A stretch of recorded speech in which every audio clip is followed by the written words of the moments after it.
గగన వీధుల్లో ప్రయాణించే లోహ విహంగాలు గమనాన్ని నిర్దేశించే విమానాశ్రయాల అభివృద్ధికి ఏపీ ప్రభుత్వం సరికొత్త ప్రణాళికలు రచిస్తోంది. రాష్ట్ర వ్యాప్తంగా ఎయిర్ ట్రాఫిక్ ఉన్న ప్రాంతాలను గుర్తించి అక్కడ విమానాశ్రయాలను ఆధునీకరించి అన్ని రకాల వసతులతో అంతర్జాతీయ స్థాయిలో తీర్చిదిద్దుతోంది. కేంద్ర ప్రభుత్వం సహకారంతో గన్నవరం ఎయిర్పోర్ట్ను మరింత ఆధునీకరిస్తూ డొమెస్టిక్తో పాటు కార్గో సేవలను విస్తృతం చేస్తోంది. నేరుగా అమెరికాకు, అక్కడి నుంచి ఏపీకి విమానాలు నడిపేలా అడుగులు వేస్తోంది.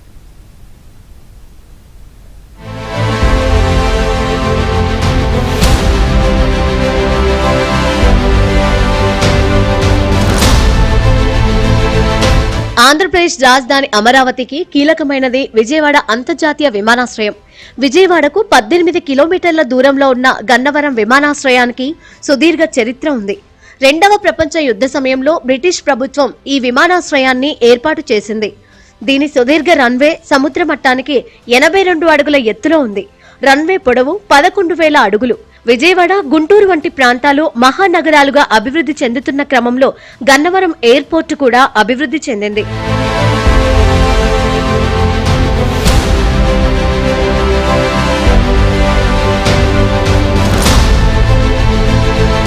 రాష్ట్ర విభజన తర్వాత అమరావతిని ఏపీ రాజధానిగా ప్రకటించిన నేపథ్యంలో గన్నవరం విమానాశ్రయం అభివృద్ధిపై సీఎం చంద్రబాబు అప్పుడే ప్రత్యేక దృష్టి పెట్టారు. భవిష్యత్తు అవసరాలను దృష్టిలో ఉంచుకొని అభివృద్ధి చేయాల్సిన అంశాలను కేంద్ర పెద్దల దృష్టికి తీసుకెళ్లారు. 2017లో దీన్ని అంతర్జాతీయ విమానాశ్రయంగా ప్రకటించారు.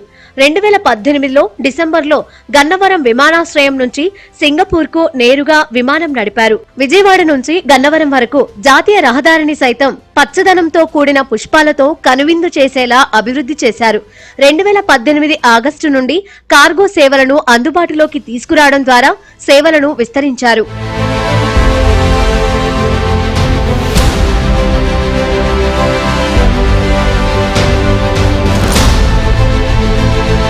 రెండు 2019లో వైసీపీ ప్రభుత్వం అధికారంలోకి రావడంతో గన్నవరం ఎయిర్పోర్ట్ అభివృద్ధి పనులకు ఆటంకం ఏర్పడింది.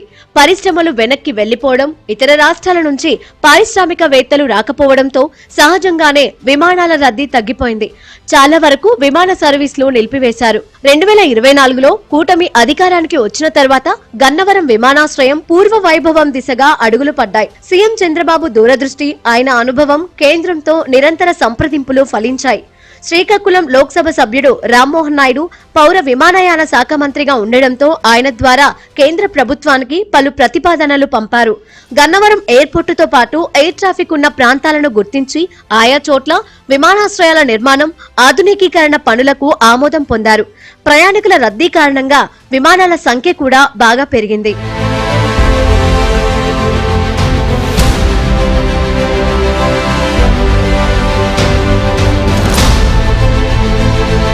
ఇక మారుతున్న అవసరాలకు అనుగుణంగా విమానాశ్రయం అభివృద్ధి పనులు కూడా వేగవంతమయ్యాయి. ఇటీవలే గన్నవరం విమానాశ్రయంలో అప్రోచ్ రహదారిని, విజయవాడ ఢిల్లీ ఇండిగో సర్వీస్ ను రామ్మోహన్ నాయుడు ప్రారంభించారు. నెలలో దాదాపు 1,00,000 మంది ప్రయాణికులు గన్నవరం విమానాశ్రయం మీదుగా రాకపోకలు సాగిస్తున్నట్లు గుర్తించారు.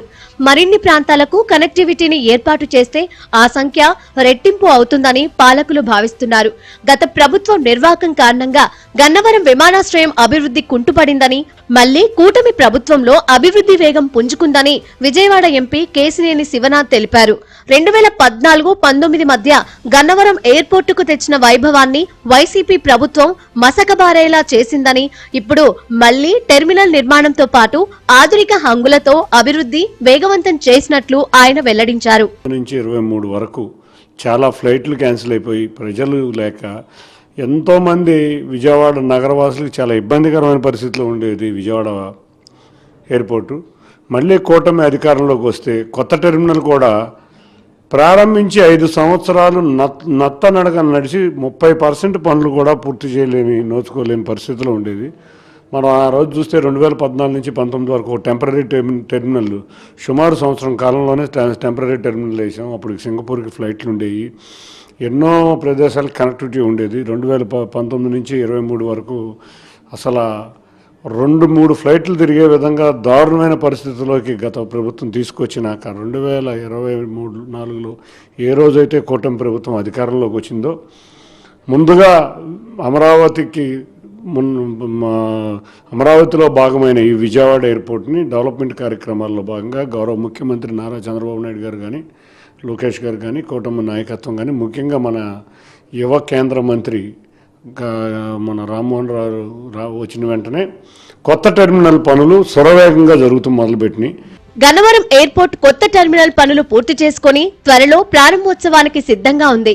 ఇప్పుడు అక్కడి నుంచి హైదరాబాద్, విశాఖతో పాటు ముంబై, ఢిల్లీ, సింగపూర్, బెంగళూరు, షార్జాకు నేరుగా విమానాలు నడుస్తున్నాయి. కూటమి ప్రభుత్వం తీసుకున్న చర్యల వల్ల ప్రయాణికుల రద్దీ పెరిగింది. ఇప్పుడు డొమెస్టిక్ రద్దీ కూడా బాగా పెరగాల్సిన అవసరం ఉందని, అహ్మదాబాద్, శబరిమల, వారణాసి, కాశీ వంటి ప్రాంతాలకు వెళ్లేందుకు నేరుగా ఫ్లైట్ కనెక్టివిటీ ఉంటే ప్రయాణికుల సంఖ్య పెరుగుతుందని ఎంపీ కేశినేని శివనాథ్ అన్నారు. టెర్మినల్ ప్రారంభోత్సవం నాటికి దుబాయ్కి కూడా విమానం ఏర్పాటు చేసేలా ఆలోచన ఉంది. కొత్త టెర్మినల్ 550 కోట్లతో నిర్మించారు. రన్వే కూడా మరింత విస్తరిస్తున్నామని, ఎయిర్ బస్ 380 ల్యాండ్ అయ్యే విధంగా ఏర్పాట్లు చేస్తున్నామని శివనాథ్ తెలిపారు. 2 ఏళ్లలో గన్నవరం విమానాశ్రయంలో అన్ని హంగులతో అంతర్జాతీయ స్థాయి సదుపాయాలు ఉంటాయని ఆయన ధీమాగా చెబుతున్నారు. గన్నవరంలో పుట్టి పెరిగిన తన కళ్ల ముందే విమానాశ్రయం అభివృద్ధి